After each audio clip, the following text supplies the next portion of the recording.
नमस्कार दोस्तों, मैं राहुल सिंह रायावत आपका फिर से स्वागत करता है। दोस्तों, जैसे कि हम 10 प्रीवियस ईयर क्वेश्चन की सीरीज चला रहे थे, तो उसी क्रम में ये हमारी चौथी क्लास है। तो आइए दोस्त, स्टार्ट करते हैं पहले क्वेश्चन के साथ। तो पहला क्वेश्चन है कि निम्नलिखित में से कौन सा फॉर्मूला सकल मूल्य वर्धित के लिए सही है। ए, सकल मूल्य वर्धित बराबर सकल घरेलू उत्पाद प्लस सब्सिडी माइनस कर।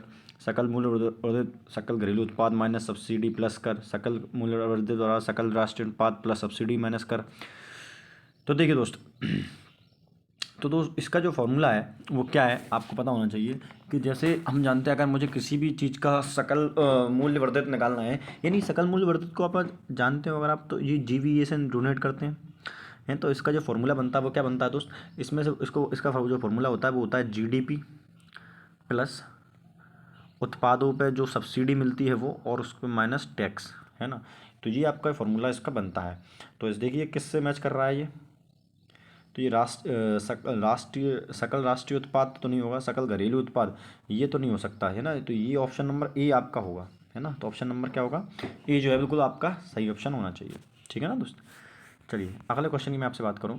लिखा है कि भारत के किस राज्य में प्रत्येक वर्ष मोत्सु उत्सव मनाया जाता है। कौन सा उत्सव दोस्त, तो मोत्सु उत्सव की बात कर रहा है। ए नागालैंड, बी कर्नाटक, सी झारखंड या डी तमिलनाडु। तो मोत्सु उत्सव की बात करूँ तो मोत्सु उत्सव आपका जो मनाया जाता है वो कहाँ मनाया जाता है दोस्त, तो ये आपका मनाया जाता है नागालैंड में। कहाँ मनाते हैं दोस्त, नागालैंड में मनाया जाता है। ये किस जनजाति के द्वारा मनाया जाता है, तो एक आप जानते हो कि एहो जनजाति जो है पाई जाती है कहाँ पर, एहो जनजाति नागालैंड में पाई जाती है। और उन्हीं के द्वारा ये जो खेतों की बुआई होती है, वो खेतों की बुआई की बाद मनाया जाने वाला त्यौहार है।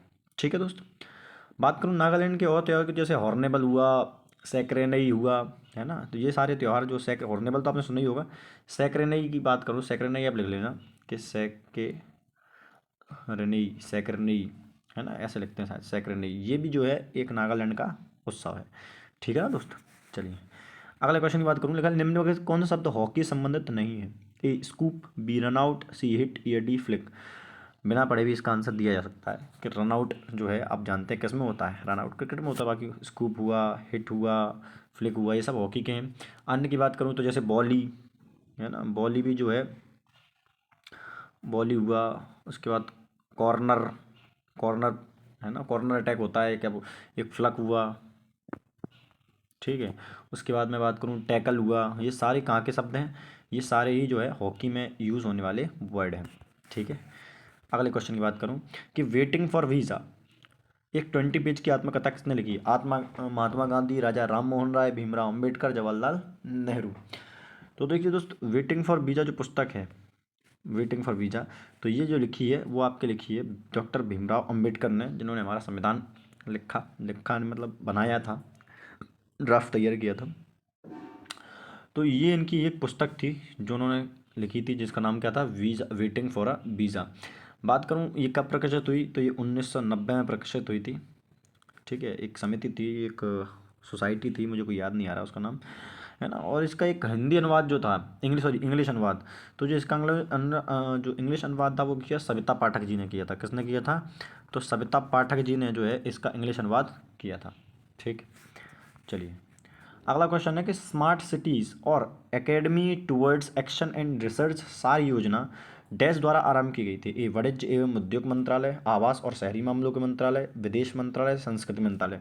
तो देखिए सार योजना जो है ये आवास और शहरी मंत्रालय के द्वारा शुरू की गई थी। किसकी द्वारा, तो आवास और शहरी मंत्रालय के द्वारा स्टार्ट की गई थी, है ना। मैं बात करूँ ये कब स्टार्ट की गई, तो दोस्त ये 2002 में, सॉरी 2022 में। कब, 2022 में। और इसमें टोटल जो पुरानी 75 जो योजना चली रही हैं उनको संगठित करने की बात की गई है।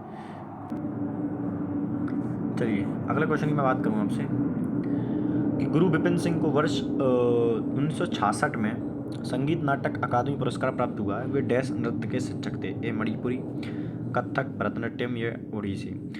तो देखिए दोस्त, मैं बात करूँ तो जो गुरु विपिन सिंह हैं ये किसके शिक्षक थे, तो ये मणिपुरी नृत्य के शिक्षक थे। किसके थे, मणिपुर की। इनको जो है मणिपुर के राजा से हंजाब की उपाधि भी मिली हुई थी। किसकी, हंजाब की उपाधि जो है मिली हुई थी। इनको मध्य प्रदेश का प्रसिद्ध पुरस्कार कालीदास सम्मान भी दिया जा चुका है।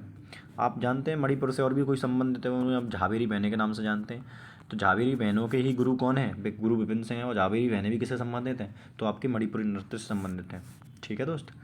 चलिए अगले क्वेश्चन की बात करूँ आपसे। तो क्या है, शोभना नारायण भारत के किस शास्त्रीय नृत्य से संबंधित हैं? ए भरतनाट्यम, बी कथक, बी सतरिया, या डी मोहिनीअट्टम। तो शोभना नारायण जो है ये आपके कथक से संबंधित हैं। और शोभना नारायण के गुरु की बात करूँ तो शोभना नारायण के गुरु जो थे वो कौन थे? वो गुरु थे बिरजू महाराज। कौन थे? तो बिरजू महाराज जो है इनके गुरु थे। ठीक है दोस्त। और बात करूँ सितारा, जैसे कथक की बात करूँ तो सितारा देवी हुई, है ना, सितारा देवी, शंभू महाराज, ये सब क्या है? ये सभी इसी संबंधित थे। ठीक। आइए क्वेश्चन करें। निम्नलिखित में किस संवैधानिक संशोधन के ने दादरा नगर हवेली को केंद्र शासित प्रदेश के रूप में भारत संघ में शामिल किया था?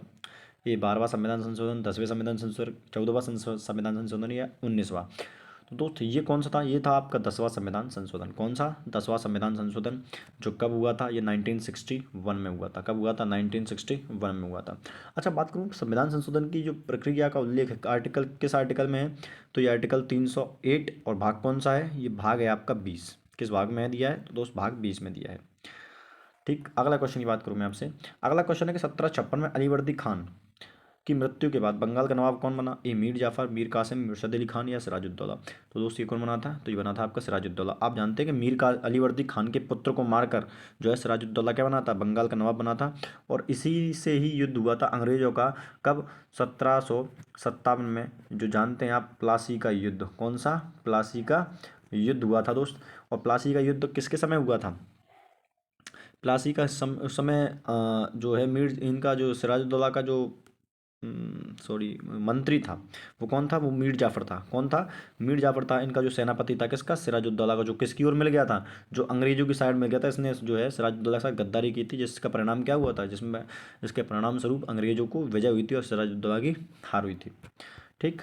लास्ट क्वेश्चन है आज का कि ए आर रहमान ने किस फिल्म के लिए ग्रैमी अवार्ड जीता? ए दिल से, बी स्लमडॉग मिलियनेयर, या सी लगान, या डी रोजा? तो दोस्त ए आर रहमान ने जो अवार्ड जीता था वो जीता था अपनी पिक्चर स्लमडॉग के लिए। और ये कब मिला था इनको ग्रैमी अवार्ड? तो ये मिला था 2010 में। और इसी 2010 में इनको एक अवार्ड और मिला, जिसे भारत का सर्वोच्च दूसरा संविधान पुरस्कार बोलते हैं, उसे बोलते हैं पद्म विभूषण। कौन सा मिल गया था दोस्त? पद्म विभूषण। ठीक है दोस्त। तो मिलते हैं अगली वीडियो में, तब तक के लिए लाइक शेयर सब्सक्राइब करें अगर अच्छी लगी हो तो। ठीक है, धन्यवाद।